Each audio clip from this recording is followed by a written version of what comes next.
Bonjour chers amoureux de Dieu, merci encore de nous avoir rejoints à notre émission La RAD, la révolution des amoureux de Dieu.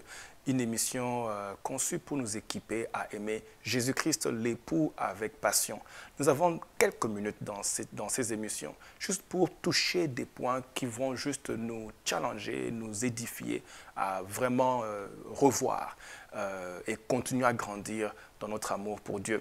Nous étions en train de parler de l'importance de garder, de cultiver l'amour que nous avons pour Dieu, que Dieu a déposé en nous, se rassurer que cet amour est en train de croître et grandir. Nous avons expliqué comment Jésus-Christ, nous avons vu comment Jésus-Christ nous prévient que le mal va grandir, le mal va se généraliser, va se répandre ou continuer à s'intensifier. La force du mal va continuer à grandir. Et la cible du diable est notre amour. Le diable cible notre amour, veut assassiner l'amour que nous avons pour Jésus-Christ. Et plus encore dans ces derniers temps, il fait un travail copieux pour vraiment diminuer notre amour pour Christ et le refroidir. Jésus-Christ nous dit que non, Jésus-Christ nous dit que l'amour de plus grand, comme on a lu dans le livre de Matthieu 24, dans les émissions passées, l'amour d'un grand nombre se refroidira. Un grand nombre, un plus grand nombre, ça veut dire qu'il y aura la majorité, c'est ça le plus grand nombre, des chrétiens risquent de perdre perdre leur amour pour Dieu. Ça m'inquiète. À la limite, c'est-à-dire que pour moi, ce qui m'inquiète, c'est le fait que le plus grand nombre de croyants vont avoir leur amour refroidi par cette agression de l'ennemi en utilisant le mal pour refroidir l'amour que nous avons pour Dieu. Alors, tu ne peux pas me dire, peut-être tu te dis non, mais moi en tout cas, cela ne m'arrivera pas, ça ne va pas m'arriver, moi j'aime Jésus trop. Écoutez, nous devons prendre la parole de Dieu au sérieux. C'est Jésus-Christ qui parle, il nous informe, il nous révèle que dans cette saison-là, beaucoup de chrétiens vont avoir leur amour. Pas seulement beaucoup, un plus grand nombre. Donc, nous ne devons pas faire comme Pierre. Pierre reçoit une instruction, ou bien je dirais Pierre reçoit une révélation de Jésus-Christ. Jésus-Christ lui dit, Pierre, dans quelque temps tu vas me renier. Dans Matthieu chapitre 26, verset 35, Jésus-Christ dit à Pierre, il dit à Pierre, tu me réuniras. Écoutez la réponse de Pierre. Pierre, au lieu de prendre l'instruction de Jésus-Christ au sérieux, au lieu de prendre cette prophétie au sérieux, Pierre lui répondit, quand il me faudrait mourir avec toi, je ne te réunirai pas.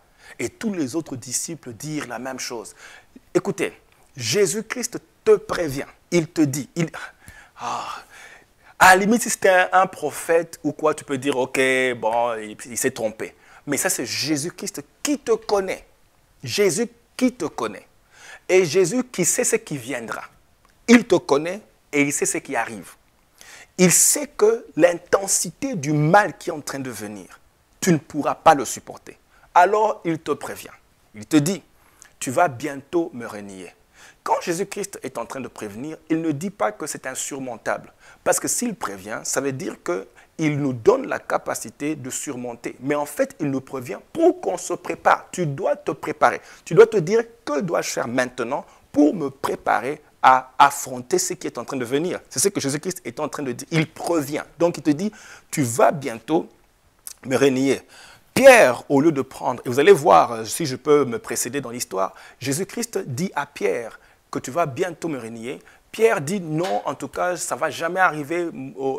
Il dit, s'il faut même que je meure. Jésus-Christ parlait de renier, lui va encore plus loin. Il dit, non seulement je ne peux pas te renier, mais s'il faut que je meure. Ça même, Jésus-Christ n'a pas touché ça. Lui, il a parlé de renier. Mais lui, Pierre était tellement zélé, tellement sûr de lui. Et c'est ça le danger de beaucoup de chrétiens. Ils sont sûrs d'eux-mêmes. Et pourtant, la Bible dit que c'est lui qui se croit être debout, qui fasse attention de ne pas tomber. C'est-à-dire que le jour où tu penses que tu es debout, c'est le jour où tu es en danger de tomber. Dieu, en fait, veut que tu puisses beaucoup plus investir dans ce qu'il t'a donné comme amour, qu'il te passe le temps à grandir et te préparer à ce qui est en train d'arriver. Alors, il dit, moi, je préfère, je veux même, s'il faut que je meure, je vais mourir pour toi. Donc, Pierre, Jésus-Christ prévient à Pierre. Pierre, au lieu de se préparer, il débat. Jésus-Christ lui dit alors, allons prier. Nous allons prier au jardin. Dans le jardin, il arrive, il dort au lieu de prier. À mon avis, aller dans le jardin et prier faisait aussi partie de la préparation. Parce que comment se préparer? Et ça, j'ouvre une parenthèse pour vous dire, si tu veux développer ton amour pour Dieu, beaucoup de ces choses que je vous dis maintenant, je vais revenir plus tard et je vais entrer dans plus de détails. Là, je suis en train de juste introduire, toucher plusieurs points pour un peu nous mettre dans le bain.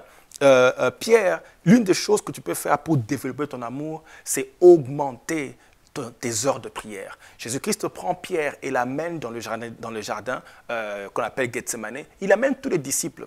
Il dit, allons prier. Jésus-Christ allait prier parce qu'il il prévient à Pierre, il revient, il trouve Pierre endormi. Il dit, veillez et priez. Car la chair est, l'esprit est disposé, la chair est faible. Ça veut dire que Jésus voulait prévenir les disciples pour ne pas tomber en tentation, pour ne pas tomber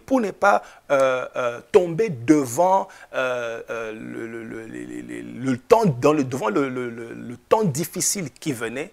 Il dit, venez prier, venez, on va prier pour ne pas tomber. Donc la prière était un moyen d'augmenter tes capacités spirituelles. Et dans ce cas ici, nous parlons de l'amour.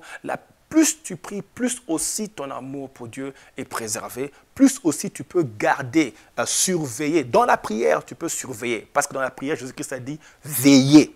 Veiller et prier. Donc la prière est un moyen de veiller sur les frontières. C'est-à-dire quand tu places, tu plantes la haie, tu peux surveiller dans la prière. Tu peux surveiller la clôture dans laquelle tu as mis ton amour pour garder. Alors tu peux, dans la prière, surveiller la clôture. Donc Jésus-Christ dit, allons prier. Il dit à Pierre, allons prier. Dans la prière, tu peux veiller ou surveiller et puis prévenir de tomber dans la tentation. Il a dit, veiller et prier pour ne pas tomber dans la tentation. Pour te protéger ou te prévenir les temps difficiles qui vont venir, te donner la force de les surmonter. Alors, Pierre arrive dans le jardin, il dort. Il a dormi jusqu'à ce que, quand le temps difficile est arrivé, Pierre n'a pas su le surmonter. Maintenant, mon point est celui-ci. En fait, il a même fait des imprécations, c'est-à-dire Pierre devant maintenant le mal. Pierre devant le mal, devant la tentation, devant l'adversité.